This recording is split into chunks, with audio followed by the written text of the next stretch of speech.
Assalamualaikum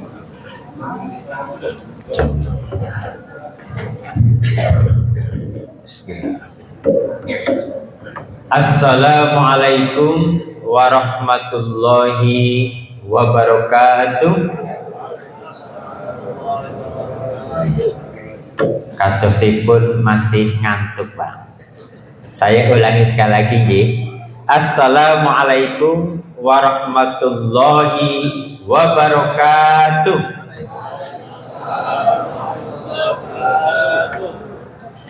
Hamdan wa syukran lillah wa nusalli wa nusallim ala Muhammadin Rasulillah wa ala alihi wa sahbihi wa mawalah. Amma ba'd. Bapak-bapak kalian, ibu-ibu sekalian yang semoga dirahmati Allah, alhamdulillah pagi ini bisa kembali hadir di majelis yang insya Allah dimuliakan Allah, dan seluruh jamaahnya senantiasa mendapatkan keberkahan dan keridhaan dari Allah Subhanahu wa Ta'ala. Amin.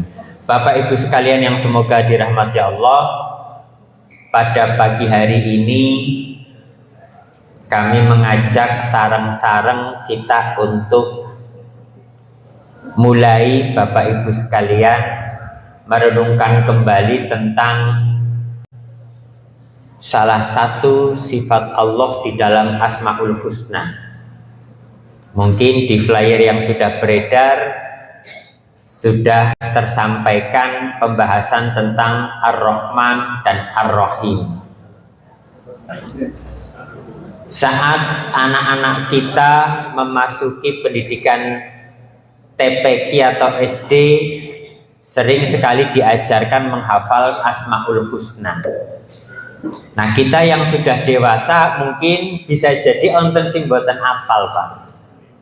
Tapi tidak harus memaksakan diri untuk hafal kalau menurut saya. Yang penting paham Asmaul Husna niku napa mawon dan bisa mempelajari dan mendalami masing-masing dari Asmaul Husna itu sebagai ikhtiar kita untuk lebih mengenal Allah Subhanahu wa Ta'ala melalui Asmaul Husna.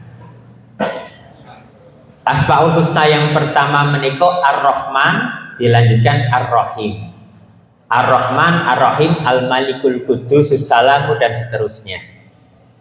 Ada sesuatu yang menarik Bapak Ibu sekalian, karena di dalam Islam tidak ada sesuatu pun yang ditempatkan pada tempat tanpa alasan. Kenapa Asmaul Husna yang pertama niku Ar-Rahman, kemudian Ar-Rahim? Kenapa kemudian tidak dipilih Asmaul Husna yang pertama langsung Al-Maliku, Al-Quddus? Ini pasti ada penyebabnya.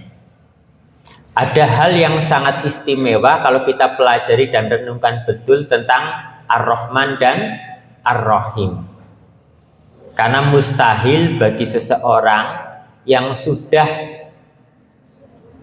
meyakinkan dirinya untuk beriman dan berislam tanpa mengucapkan Ar-Rahman dan Ar-Rahim setiap hari. Mustahil, Pak. Karena apa? Ar-Rahman dan Ar-Rahim itu ada di surat Al-Fatihah. Sementara Nabi Muhammad SAW beliau bersabda, la sholata liman lam yaqra bi Fatihatil Kitab. Tidak ada sholat bagi siapa-siapa yang dia tidak membaca Al-Fatihah. Artinya kalau kita sholat tidak membaca surat pendek, itu masih sah sholatnya, masih terpenuhi. Tapi kalau tidak membaca Al-Fatihah, selesai. Lain halnya hukum sebagai masbuk begitu, nggih. Ada beberapa pendapat para ulama. Ini menjadikan Ar-Rahman dan Ar-Rahim meniku sedemikian pentingnya, Bapak sekali. Kalau kita telusur lagi di dalam Al-Fatihah, meniku juga menarik, Bapak Ibu. Karena Al-Fatihah ini dimulai dengan Bismillahirrahmanirrahim. Ayat yang pertama kali turun adalah Iqra bismi rabbikal ladzi khalaq. Pertama kali pesan Allah kepada umat manusia, seringkali kita melihatnya sebagai pesan untuk membaca, betul. Tapi di sisi lain, di dalam Iqra bismi rabbikal ladzi khalaq, Allah juga menyampaikan kepada kita, Iqra, bacalah bismi rabbi. Bacalah dengan menyebut nama Allah.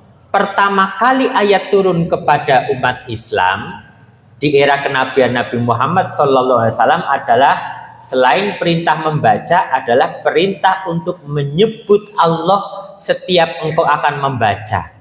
Lebih luas lagi adalah perintah untuk menyebut nama Tuhanmu setiap engkau akan melakukan aktivitas apapun, termasuk di dalamnya aktivitas membaca. Jadi ternyata bukan hanya perintah untuk membaca, tapi perintah untuk menyebut nama Tuhanmu.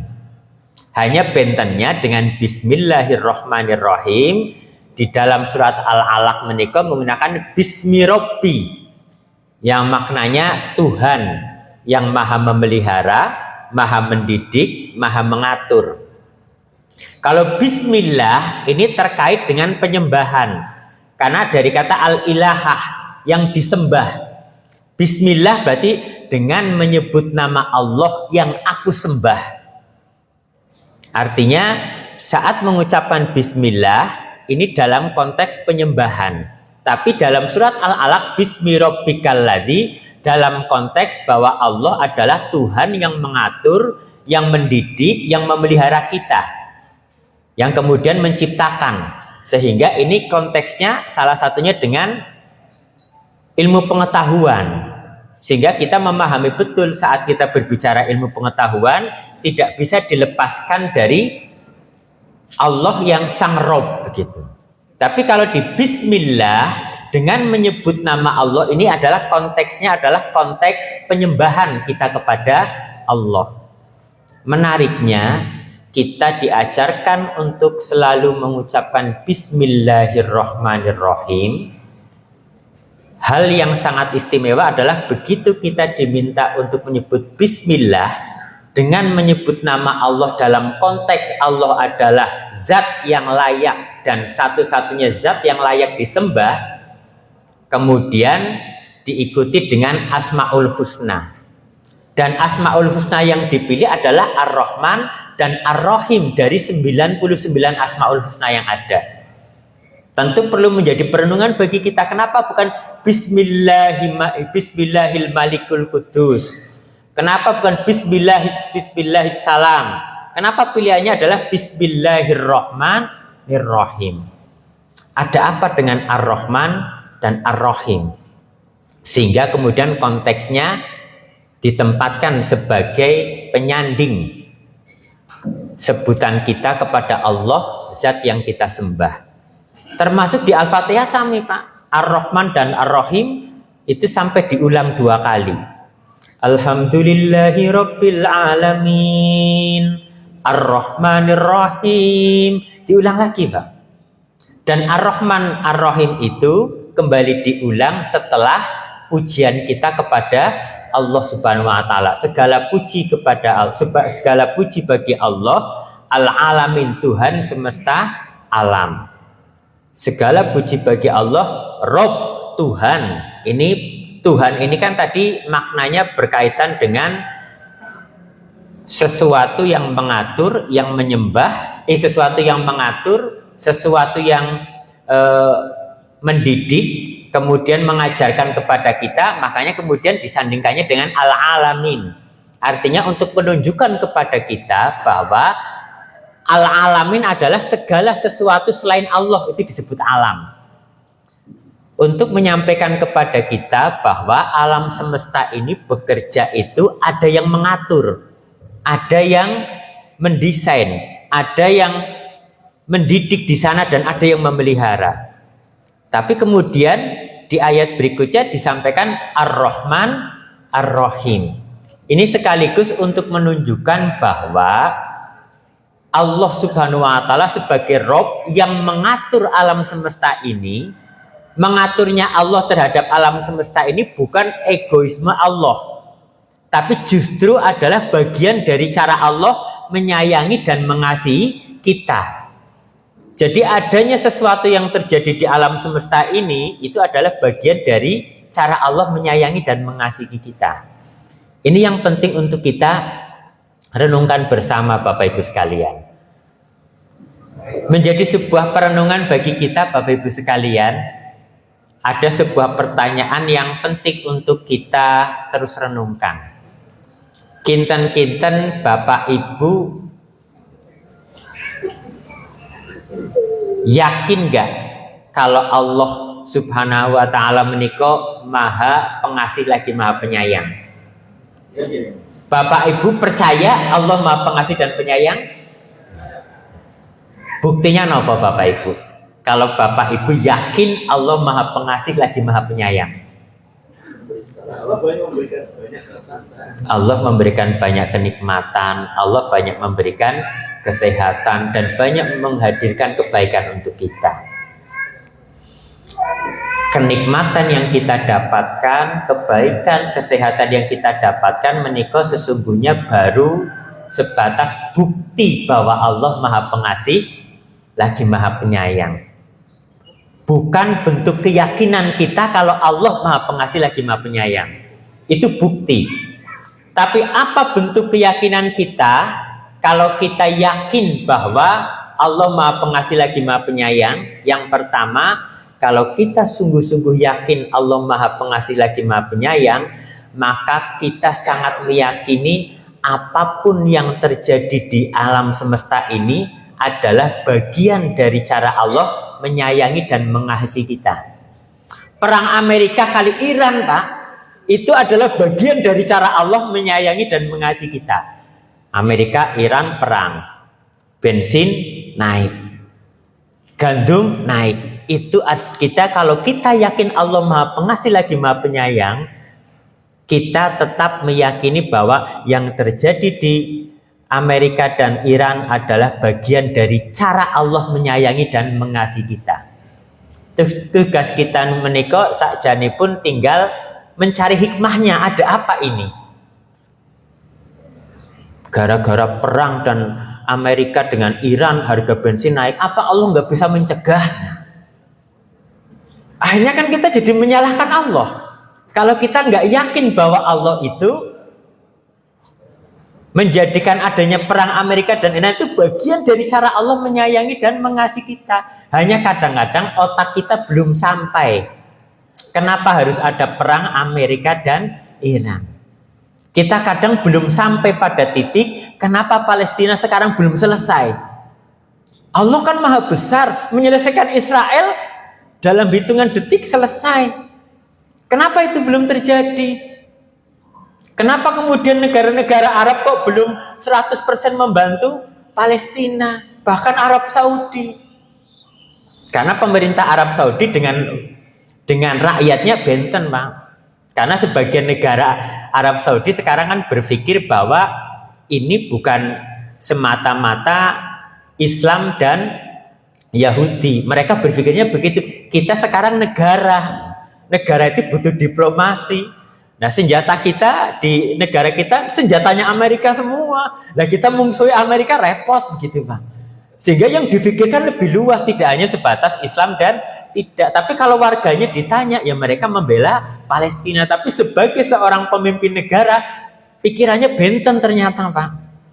Nah, kemudian yang kedua, percaya bahwa Allah maha pengasih dan penyayang itu harus dibuktikan dengan kita meyakini apapun yang terjadi dalam hidup kita adalah bagian dari cara Allah menyayangi dan mengasihi kita. Saat kita mendapatkan kebaikan, kita yakin kebaikan yang kita dapatkan adalah bagian dari cara Allah mengasihi dan menyayangi kita.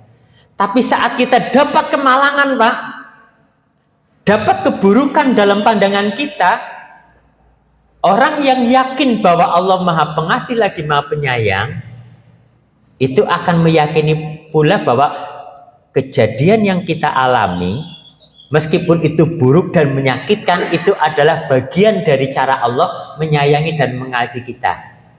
Hanya kadang pikiran kita nggak sampai, Pak. Sama seperti ngapunten, Ar-Rahman dan Ar-Rahim menika kan berasal dari kata rohima yarhamu rahmatan. Rohimun wa marhumun irham latarham marhamun mirhamun. Artinya itu adalah bentuk kasih sayang. Nah,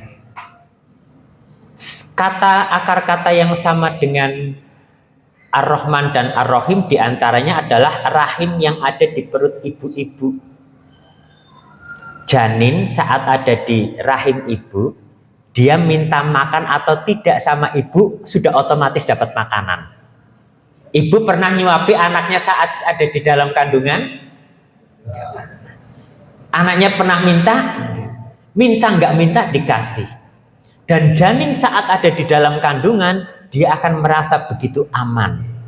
Dan begitu kemudian dilahirkan oleh ibu-ibu, ibu begitu menyayangi dan mengasihi anaknya. Walaupun tidak bisa disamakan, dalam kondisi tertentu kasih sayang Allah itu mirip kasih sayang ibu kepada anaknya.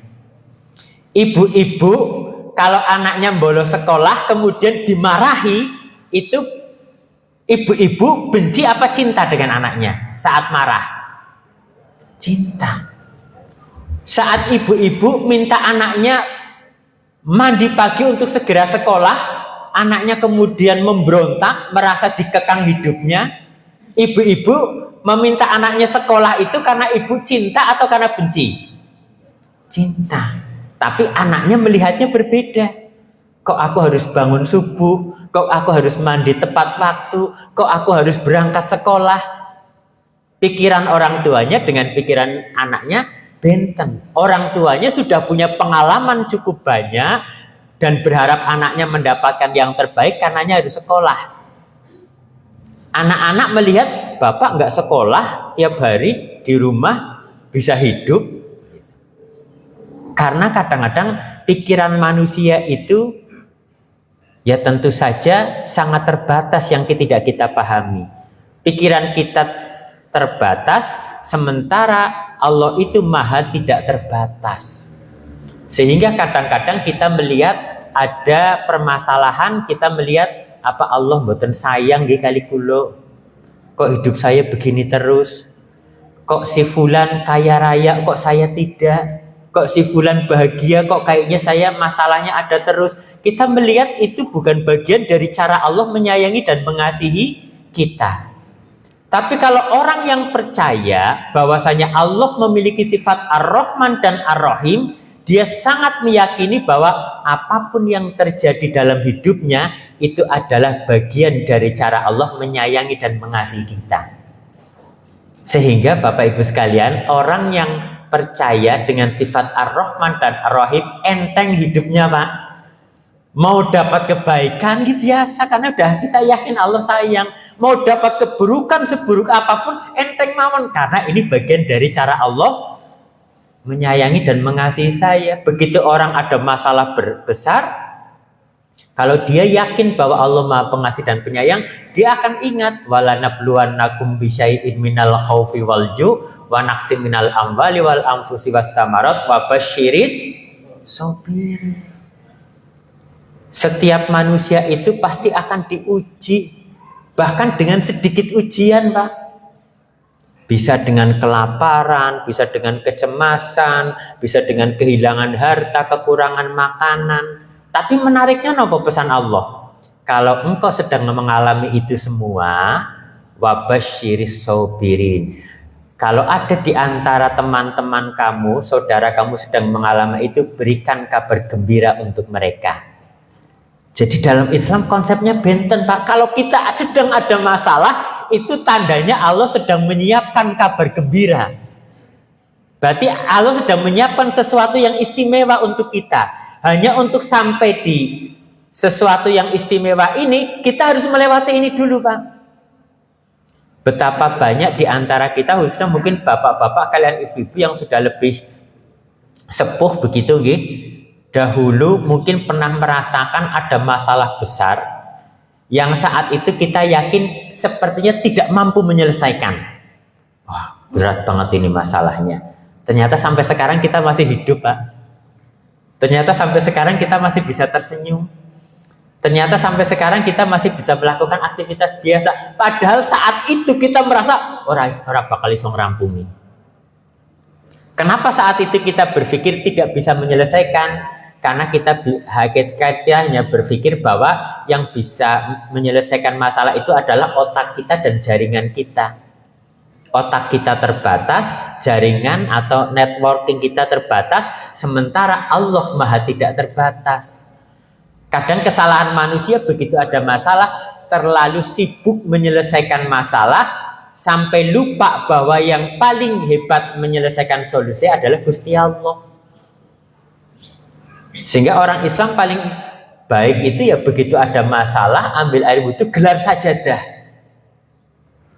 Karena yang maha mencari solusi itu Gusti Allah. Gusti Allah menika punya dalam manajemen itu ada ilmu helikopter view. Dia bisa melihat, bisa menentukan, oh si itu ada masalah, kamu akan saya skenariokan datang ke dia untuk membantu. Itu Allah semua. Karena tidak ada sesuatu yang terjadi di alam semesta ini, bahkan daun yang berguguran itu tanpa kehendak Allah. Itu yang kadang kita lupa, Pak. Sehingga begitu kita ada masalah, kita hanya fokus membangun komunikasi dengan jaringan kita yang kita miliki yang maha terbatas. Kita tidak meminta akses kepada Allah Subhanahu wa Ta'ala bagaimana kemudian masalah kita bisa selesai. Makanya begitu satu saat dulu kita punya masalah, kita merasa masalah ini sangat besar dan tidak bisa menyelesaikan, ternyata kok selesai juga, Pak. Artinya kan bukan kita yang menyelesaikan. Wong kita menganggap tidak mungkin bisa menyelesaikan. Apakah itu hutang yang menggunung, atau itu masalah yang bertumpuk-tumpuk, orang rampung. Ternyata sampai sekarang masih hidup, Pak. Padahal mungkin masalah itu terjadi 10 tahun yang lalu. Dan bukan hanya sekali, Pak. Mungkin kita bertubi-tubi mengalami masalah. Nah, hanya kita kadang sering lupa begitu ada masalah, kan cukup innallaha ma'ana. Allah itu bersama saya, Pak. Makanya Allah menyampaikan tadi, kalau kamu ada masalah, wabasyiris sabirin, berikanlah kabar gembira kepada orang yang punya masalah itu. Tapi kabar gembira itu hanya akan datang kepada orang-orang yang sabar. Di ayat yang lain disampaikan, kalau kamu ada masalah, maka mintalah pertolongan dengan sabar dan sholat. Wasta'inu bisobri wassolah. Wasta'inu kan mintalah pertolongan. Orang minta tolong berarti dia sedang ada apa, Pak? Ada masalah. Berarti ayat ini ditujukan kepada orang-orang yang sedang bermasalah. Kalau kamu ada masalah, ingat ayat ini. Wasta'inu bisobri, masih tadi, karena orang-orang yang sabar itu, kenapa dalam Islam konteksnya kok seolah nggak masuk logika manusia? Ada masalah kok malah kon sabar, no masalah dirampung bisa cepet teh. Nah, secepatnya kita ingin menyelesaikan masalah dengan sabar itu, menurut Allah akan lebih baik diselesaikan dengan kesabaran. Wasta'inu bisobri wassolah, kalau kamu ada masalah, sabar dulu.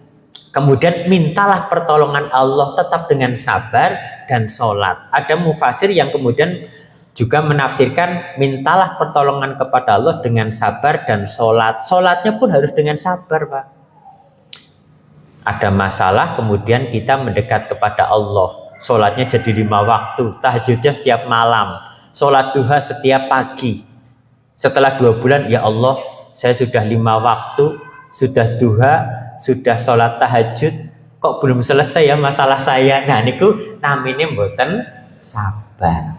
Sabar bukan kita yang menilai, Allah sing menilai. Tugas kita apa? Begitu ada masalah, dekatkan diri kita kepada Allah, tetap kita sabar, lakukan sholat sampai Allah mengatakan sudah waktunya. Jadi bukan kita yang menentukan. Lah kula pun sabar, Gusti Allah kok mboten rampung, berarti anu dereng sabar. Kalau orang yang yakin Allah Maha Pengasih dan Penyayang, begitu ada masalah kok belum selesai, yang akan difikirkannya apa? jangan-jangan ada sesuatu yang belum saya lakukan, sehingga Allah melihat ini belum waktunya masalah saya selesai. Harus introspeksi, Pak. Karena dia yakin Allah Maha Pengasih lagi Maha Penyayang. Atau jangan-jangan ada hikmah di balik masalah ini. Oh, sebelum ada masalah saya jarang ke masjid. Gusti Allah kangen dengan doa saya. Dan Allah masih melihat kalau masalah saya selesai sekarang, mungkin besok saya sudah nggak ke masjid. Banyak yang akan terus kita gali, Pak, hikmahnya. Sehingga kalau kita ada masalah besar kok nggak selesai-selesai, yakinlah ada sesuatu yang mungkin perlu kita renungkan kembali terkait dengan aktivitas yang kita lakukan setiap hari. Karena apa? Allah itu punya sifat tadi, punya sebutan Rob, yang maha mengatur, yang maha mendidik, dan maha mempelajari. Kadang masalah yang kita lakukan itu adalah bagian dari proses pembelajaran, Pak. Hanya kadang-kadang manusia kalau masalahnya berat, selesainya cepat, pembelajarannya nggak dapat, Pak. Rampung, so ngerampungnya aku beres. Dia merasa kehebatan dia yang bisa menyelesaikan masalah itu.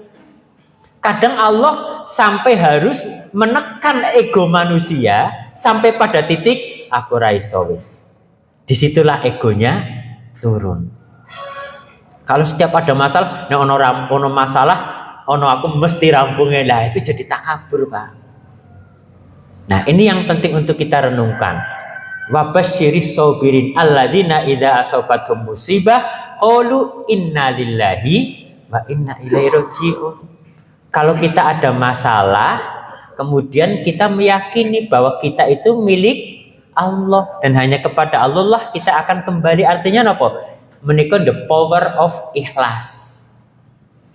Jadi kalau ada masalah, kita mindsetnya mindset tukang parkir, Pak. Orang parkir mobil, kita yakin itu punya pemilik mobilnya, mau diambil kapanpun oke. Jadi kalau konsep kita seperti itu, begitu ada rumah-rumah kita kebakaran, niku dalamnya Gusti Allah. Kulo naming dititipi sabar mawon, mesti wonten gantose. Mungkin bapak-bapak, ibu-ibu bahkan punya banyak pengalaman, pernah kehilangan pekerjaan di masa lalu, ternyata sekarang hidupnya malah lebih baik. Kalau dulu nggak kehilangan pekerjaan tersebut, jangan-jangan kondisinya masih berbeda. Hanya pikiran kita, kalau saya keluar dari pekerjaan saya yang sekarang, padahal pekerjaan saya yang sekarang itu membuat saya sholatnya jadi tidak tepat waktu, nanti anak istri saya makan apa? Jadi dia berpikir bahwa anak istrinya bisa makan karena pekerjaannya, bukan karena Gusti Allah, Pak. Kadang-kadang kita sampai dangkal itu pemikirannya. Nek aku ora kerja iki padahal raiso salat, engko anakku mangan opo karo istriku. Nah, ini kan sudah berbahaya, Pak. Nah, bisa jadi Bapak Ibu malah punya pengalaman lebih banyak, kehilangan pekerjaan, sekarang hidupnya lebih baik. Karena Allah itu maha mengajarkan, memberikan pembelajaran, mengatur hidup kita. Kita nggak yakin, Pak. Bahkan ada orang yang mengatakan kesuksesan saya saat ini itu ya memang karena kecerdasan saya. Karena dulu saya rajin belajar dan saya sekarang idenya selalu cemerlang sehingga usaha saya besar. Dia lupa bahwa Allah itu ikut mengatur segala sesuatu sehingga usaha kita menjadi besar. Ada kepala sekolah misalnya, wah, di bawah kepemimpinan saya, wah bahaya, Pak, kayak begitu, Pak. Itu kadang-kadang syirik kecil, Pak, takabur dan sebagainya. Makanya kalau ada masalah, sabar, perbaiki sholat, ikhlas, Pak. Yang paling kuncinya ikhlas dulu. Ini ada apa ini? Saya ada masalah ini, pasti Allah sedang ingin memberikan sesuatu kepada saya. Apakah pembelajaran? Apakah saya selama ini kurang sabar? Apakah saya selama ini terlalu sombong? Apakah selama ini memang saya itu belum menjadi ahsani takwim, bentuk terbaik? Yang ahsani takwim inilah yang nanti akan membawa saya sukses ke depan dunia dan akhirat. Tapi harus melalui proses ini dulu. Makanya innalillahi wa inna ilaihi raji'un. Makanya kemudian dilanjutkan ulaika alaihim sholawatum mir rabbihim wa rahmah. Orang-orang yang kalau ada masalah tapi yang dia lakukan justru adalah sabar, memperbaiki sholat, minta tolong terus kepada Allah Subhanahu wa taala, dan dia ikhlas, orang-orang seperti inilah yang akan mendapatkan kebaikan dan pujian dari Gusti Allah. Oh, ini hebat ini. Ada ujian sedemikian besarnya, ternyata dia bisa sabar, dia bisa sholat. Nggak ada di antara kita yang pernah mengalami ujian seberat Nabi Ayub alaihissalam. Nggak ada. Nggak ada, Mak. Kehilangan keluarganya, kehilangan kekayaannya, sakit dengan yang luar biasa, dijauhi orang. Ternyata beliau hanya bisa sabar-sabar dan akhirnya mendapatkan sesuatu yang bahkan lebih baik daripada sebelumnya. Lebih besar berlipat ganda daripada sebelumnya. Allah sudah kasih clue, Pak. Kalau kamu sedang ada masalah, saya sedang siapkan kabar gembira atau kado istimewa untukmu. Tapi syaratnya melewati ujian dengan sabar, perbaiki sholatmu, ikhlas sampai aku mengatakan ini waktunya. Ulaika alaihim sholawatum mir rabbihim wa rahmah. Itulah orang yang akan mendapatkan kebaikan dan pujian dari Allah serta rahmah, kasih sayang dari Allah. Wa ulaika humul muhtadun, dan itulah orang-orang yang akan mendapatkan petunjuk. Di antaranya petunjuk menuju kabar gembira yang dijanjikan. Hanya kadang-kadang kita bablas, Bang. Makanya dalam surat Ma'arij Allah juga mengingatkan kepada kita, Bang. Kita semua punya sifat yang sama. A'udzubillahi minasyaitonirrajim. Innal insana khuliqa halu'an. Setiap manusia itu, innal insana, sesungguhnya manusia, khuliqa, menggunakan fi'il madhi, artinya telah diciptakan. Artinya memang fitrahnya manusia dari penciptaannya itu halu'an, memiliki sifat halak. Halak menika maknanya itu gemetar, kaget, panik, tapi menjadi haluan, menjadi sighah mubalaghah, superlatif. Jadi manusia itu punya sifat dasar kagetan, panikan, kemudian mudah stres, Pak. Nah, jadi ini yang penting untuk kita renungkan. Selama kita kagetan, selama kita masih panikan, berarti kita masih manusia, Pak. Ada kejadian dul, waduh, panik, kaget, berarti masih manusia. Idza massahu syarru jazu'an. Dari kata jazi'ah. Kalau kita mendapatkan kemudian keburukan, maka kemudian kita akan memiliki sifat dasar. Kita harus ingat kita punya sifat dasar jazi'ah, artinya terputus. Mudah putus asa, mudah mengeluh. Jazu'an berarti sighah mubalaghah juga, artinya superlatif, gampang mengeluh, Pak. Sehingga sedikit-sedikit sambat, sedikit-sedikit mengeluh. Ibu-ibu tiba-tiba bikin status suami yang baik adalah di status WA. Kira-kira orang yang membacanya itu memprediksinya ibu itu sedang ada apa? Sedang ada masalah dengan suaminya, begitu. Harapan ibu-ibu bikin status di WA supaya orang iba, begitu. Padahal malah dirasani padu kayak. Karena manusia begitu, Pak. Kita punya sifat dasar kagetan, kita punya sifat dasar panikan, dan kita punya sifat dasar itu suka mengeluh. Idza massahul khairu manu'an. Tapi begitu dapat kebaikan, Pak, tiba-tiba dia menolak. Tiba-tiba dia menahan. Jadi kikir jatuhnya, kikir berlebihan. Begitu tanahnya laku, ojo ngasih, guru SD lazismu ngerti. Lemahku bar ayu, repot niki, nembe mlebu langsung metu. Nah, itu sifat dasar manusia. Tapi menariknya di ayat berikutnya apa? Illal musallin. Manusia itu sejak dalam penciptaannya itu memiliki sifat mudah kaget, mudah panik, dan manusia itu gampang mengeluh, dan manusia itu kikir. Illal musallin. Makanya kemudian kita dibatasi dengan sholat agar bisa mengelola itu semua. Karena menurut Allah illal musallin itu seolah Allah berpesan wong salat kudune ora gampang sambat. Wong salat kudune mboten kikir. Wong salat pun mboten kagetan. Ada nggak orang yang sholat tapi pelit, Pak? Ada nggak orang yang sholat tapi dia masih panikan, sambat sana, sambat sini? Padahal di dalam sholat itu semuanya sudah didesain, Pak. Dari takbiratul ihram sampai salam, semua gerakannya. Kenapa harus saat rukuk membaca ini bukan bacaan yang lain? Kenapa saat sujud bacaannya ini bukan bacaan yang lain?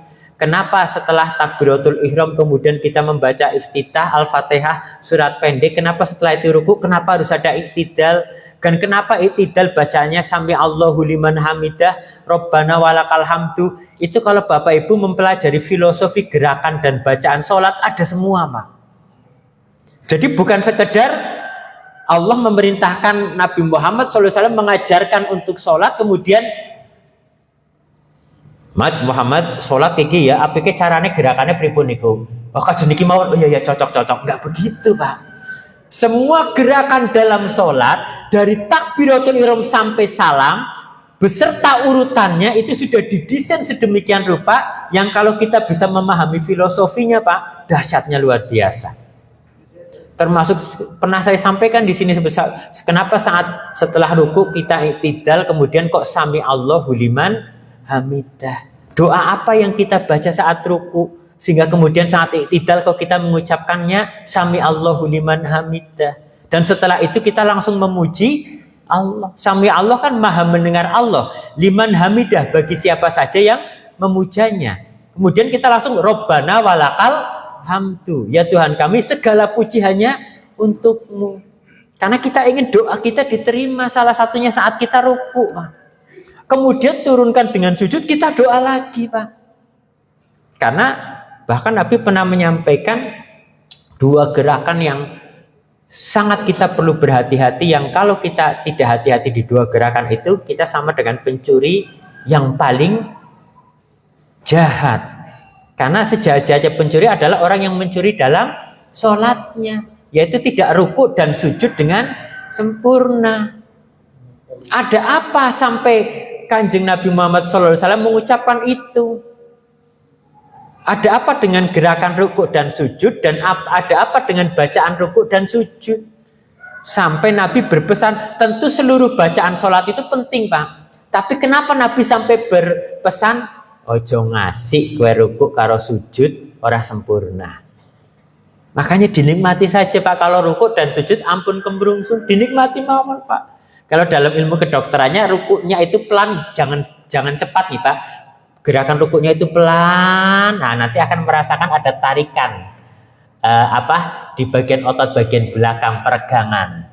Nah, saat kita ruku, maka posisi jantung dan posisi otak kita sejajar, sehingga sirkulasinya lebih setara. Tulang punggung relatif lebih lurus kalau sujudnya betul. Kalau rukuknya betul, kalau sujud apalagi posisi kepala lebih rendah dari posisi jantung, maka sirkulasi darah oksigen itu lebih optimal ke otak kita. Bahkan ada Profesor David O'Leary yang menyampaikan penelitiannya, posisi otak manusia itu mendapatkan sirkulasi darah optimal itu salah satunya saat posisi sujud, sehingga beliau akhirnya memeluk Islam. Nah, orang luar malah mempelajari baru kemudian masuk Islam. Kalau kita kan Islam warisan, Pak. Jadi kadang-kadang bisa enteng mawon lah, yang penting pun Islam. Kadang lupa mempelajari, Pak. Nah, orang sana malah dapat ilmunya dulu baru masuk Islam.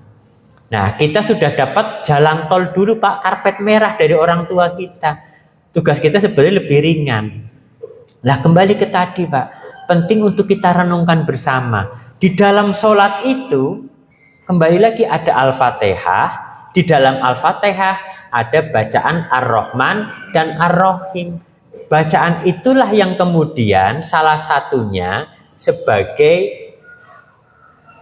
informasi dari Allah Subhanahu wa Ta'ala bahwa tadi manusia itu punya sifat kagetan, punya sifat panikan, suka sambat, kemudian kikir. Tapi sifat ini akan bisa dikendalikan dengan sholat. Karena apa? Orang ada masalah kagetan, panik, kayak stres, kelingan. Oh, Gusti Allah Maha Pengasih lagi Maha Penyayang. Dalam sholat saya selalu ingat itu, Pak. Sehingga masalah ini saya yakin ini bukan karena Allah benci dengan saya. Manusia melakukan sesuatu kemudian mendapat hukuman dari Allah, itu bukan karena Allah benci, Pak. Sama seperti tadi, ibu memarahi anaknya itu bukan karena benci. Karena ibu tahu yang kamu lakukan akan merusak masa depanmu.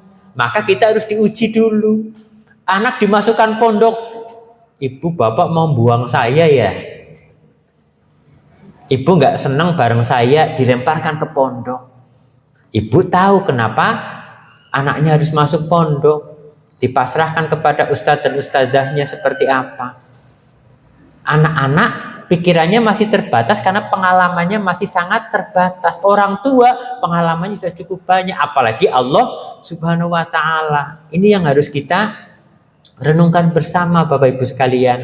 Sehingga penting untuk kita meyakini bahwa warahmati wasi'at kulla syai'in. Al-A'raf 159, bahwa rahmat Allah itu meliputi segala sesuatu. Artinya apa? Apapun yang terjadi dalam hidup kita itu adalah bagian dari rahmat Allah itu sendiri. Tugas kita mencari hikmahnya ada apa Allah kemudian memberikan ujian ini kepada saya. Sehingga orang Islam yang percaya, kemudian kita percaya betul Allah Maha Pengasih dan Penyayang, hidupnya akan enteng, Pak. Dapat rezeki ya biasa mawon, nggak kagetan, Pak. Ana rezeki tiba-tiba, jangan sampai ini lepas, biasa mawon. Karena dia yakin ini titipan Gusti Allah, dan Gusti Allah akan senang kalau titipannya itu digunakan untuk sesuatu yang bermanfaat. Karena kan salah satu tanda syukur itu yang pertama mengucapkan alhamdulillah, kemudian yang kedua menggunakan sesuatu yang kita syukuri tersebut untuk hal-hal yang dicintai Allah. Kita dapat rezeki, kemudian alhamdulillah, kemudian buat judi, namanya bukan bersyukur, Pak. Karena digunakan untuk judi.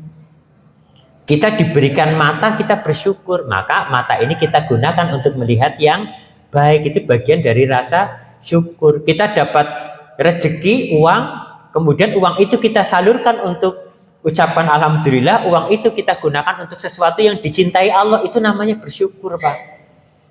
Nah, sehingga kita penting untuk merenungkan kembali sifat Ar-Rahman dan Ar-Rahim itu meliputi segala sesuatu, Bapak Ibu sekalian. Jadi orang Islam itu enteng mawon uripe, Pak. Nah, salah satu cara membuat kita melihat segala hal yang terjadi dalam hidup kita menjadi enteng ya dengan sholat, Pak. Maka itu penting sekali untuk perbaiki sholat kita. Monggo Bapak Ibu, karena saya pengalaman di rumah sakit kami kan semua karyawan harus bisa bacaan sholat sesuai tarjih, harus bisa baca Quran. Yang tidak ada yang terdeteksi tidak bisa harus ikut bimbingan maksimal 3 bulan, harus naik Iqra sekian.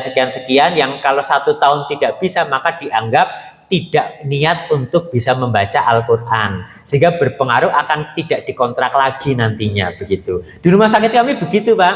Karena kalau sampai ada karyawan rumah sakit, kami ada 400 karyawan, ternyata ada yang tidak bisa baca Quran, yang hisapnya paling berat kan direkturnya, Pak.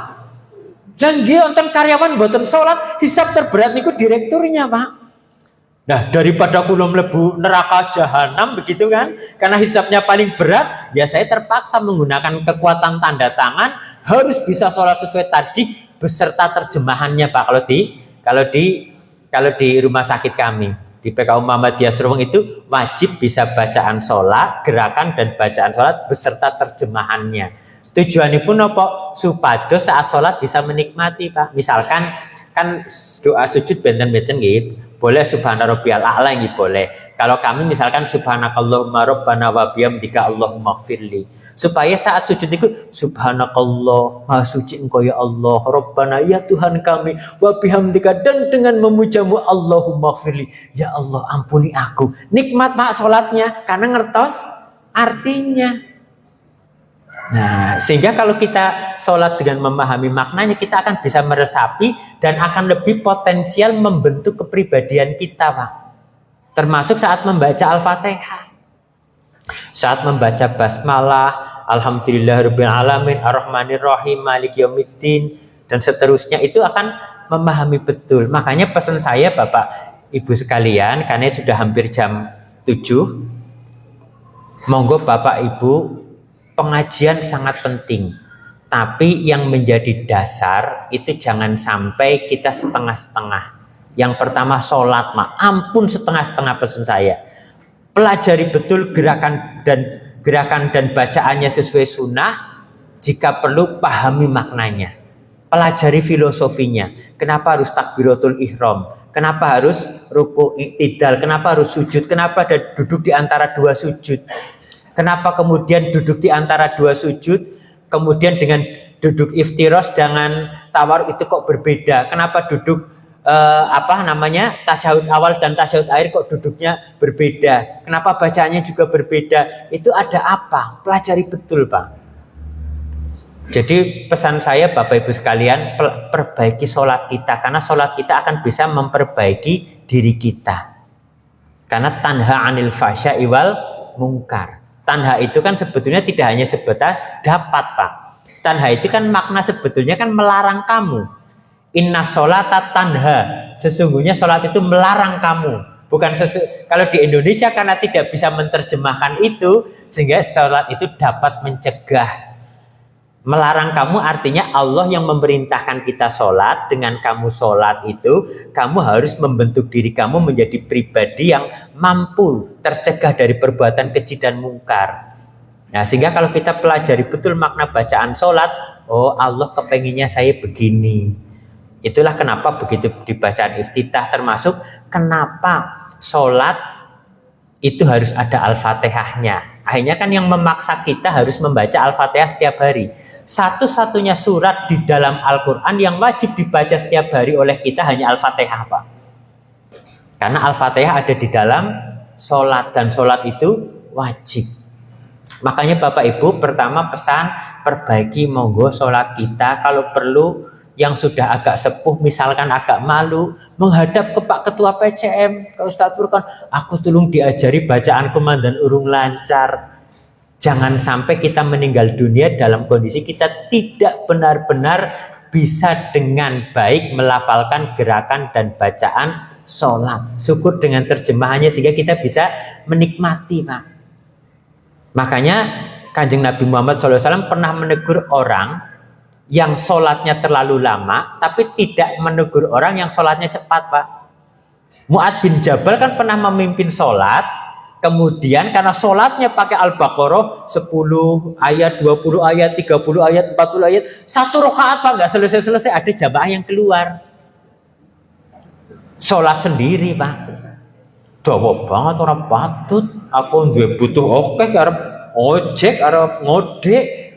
Repot ini, kenapa sholatnya? Karena ternyata satu Al-Baqarah nggak diselesaikan dalam satu rakaat. Orang itu sholat sendiri. Begitu orang itu sholat sendiri, jamaah menyampaikan kepada Mu'ad bin Jabal, ya Mu'ad, tadi ada seseorang yang keluar dari sholat saat kau memimpin sholat. Apa yang dikatakan Mu'ad? Innahu munafiq. Orang itu munafik. Nah, info itu sampai kepada orang yang keluar barisan sholat sendiri. Orang tersebut lapor Kanjeng Nabi, kulo disebut munafik oleh Mu'ad bin Jabal. Bagaimana kok bisa engkau disebut munafik?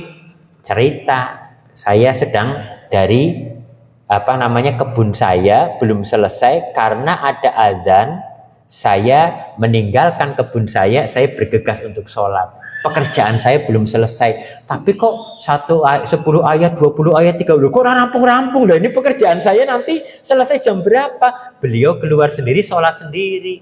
Setelah itu Mu'ad dipanggil oleh Kanjeng Nabi Muhammad, afatananu ya Mu'ad. Lah, kowe ki arep gawe wong do mlayu saka Islam mau piye? Begitu. Apakah kamu akan membuat Islam itu menjadi dibenci orang? Bukan berarti nggak boleh surat panjang. Makanya imam kalau mimpin sholat lihat belakangnya dulu. Oh, ini kok Mas Bunung kok dengklang rematik ya. Oh iya, pendek saja suratnya. Kalau ada jamaahnya yang sudah rematik, jamaahnya udah ada yang sepuh, ya suratnya jangan. Kalau di pondok pesantren mau 1 juz 1 rakaat silakan. Tapi kalau sudah sepuh-sepuh yang buat rukuk saja sudah mulai aduh pegel, dan diniati tetap mau ke masjid, lah kok malah sholatnya panjang. Suratnya menyesuaikan. Tapi di lain waktu ada dalam peperangan sahabat Nabi 2 minggu berturut-turut mimpin sholat dengan kulhu begitu. Dengan Al-Ikhlas rakaat pertama dan rakaat kedua, Pak. 2 minggu berturut-turut sholat subuh dilaporkan oleh jamaahnya. Kanjeng Nabi, ini si fulan itu memimpin sholat subuh 2 minggu berturut-turut Al-Ikhlas. Dipanggil oleh Nabi, kok iso-isone mimpin sholat subuh kok rakaat pertama dan kedua kok Al-Ikhlas, ini karepe piye? Jawabannya apa? Karena saya begitu mencintai sifat Allah di dalam surat Al-Ikhlas. Oh ya wis lanjut ke. Begitu aja Nabi. Nah, jadi nggak usah kaget Pak, imamnya bacanya panjang berarti jos ini. Belum tentu Pak, lihat saja nanti pendek berarti berarti imamnya orang apik. Belum tentu Pak. Kalau suratnya pendek, karena imamnya tahu keterbatasannya jamaah, sehingga harapannya kalau saya baca Qul huwallahu ahad, jamaah saat mendengarkan dalam pikirannya katakanlah Allah itu Maha Esa, bisa memahami. Tapi begitu imamnya panjang-panjang, imamnya salah, makmumnya bingung. Tinguk opo iki ora ono sing hafal. Kan malah bingung juga Pak nanti. Makanya perlu imam itu melihat dulu jamaahnya ke belakang sinten. Nah, yang kedua apa yang terakhir? Monggo pelajari betul Al-Fatihah, Pak. Karena menjadi sebuah perenungan bagi kita, kenapa ayat yang pertama turun Iqra, tapi kenapa begitu kita membuka Al-Qur'an kok yang ketemu pertama Al-Fatihah? Kenapa bukan begitu membuka Al-Qur'an pertama Bismillahirrahmanirrahim, Iqra bismi rabbikal ladzi khalaq. Wong ayat yang pertama turun Iqra kok buka Al-Qur'an ketemunya Al-Fatihah. Ada apa, Pak? Kenapa Iqra turun pertama? Ada asbabun nuzulnya. Tapi kenapa Al-Fatihah ditempatkan pertama sebagai Ummul Quran? Itu ada sebabnya, Pak. Kenapa setelah Al-Fatihah Al-Baqarah tidak langsung Ali Imran? Itu ada sebabnya, Pak.